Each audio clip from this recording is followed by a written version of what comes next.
Bongaon Pratapgarh sporting club ও এগিয়ে চলো সংঘ ৩ নম্বর টালিখোলা পুজো মণ্ডপের ভার্চুয়াল উদ্বোধন করলেন মুখ্যমন্ত্রী মমতা বন্দ্যোপাধ্যায়। কলকাতার পরে বনগাঁতেও দুর্গা উৎসব সাড়ম্বরে পালিত হয়। কয়েকটি পুজো হয় বিগ বাজেটের। এবার বনগাঁ প্রতাপগড় স্পোর্টিং ক্লাব হায়দ্রাবাদের একটি মন্দিরের আদলে মণ্ডপ তৈরি করেছে এবং এগিয়ে চলো সংঘ ৩ নম্বর টালিখোলা একটি মন্দিরের আদলে মণ্ডপ তৈরি করেছে। রবিবার পশ্চিমবঙ্গে মুখ্যমন্ত্রী মমতা বন্দ্যোপাধ্যায় এই পূজা মণ্ডপগুলির উদ্বোধন করেন।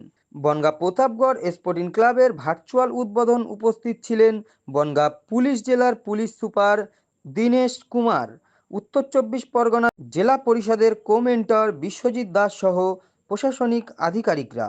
অন্যদিকে বনগাঁ এগিয়ে চলো ৩ নম্বর টালিখোলায় উপস্থিত ছিলেন বনগাঁ পৌরসভার চেয়ারম্যান সহ অন্যান্য প্রশাসনিক আধিকারিকেরা।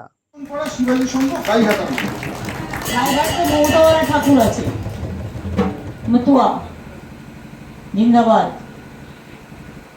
তার টিম আছে। বনগাঁতে মনে হয় মিউনিসিপালিটির চেয়ারম্যান আছে।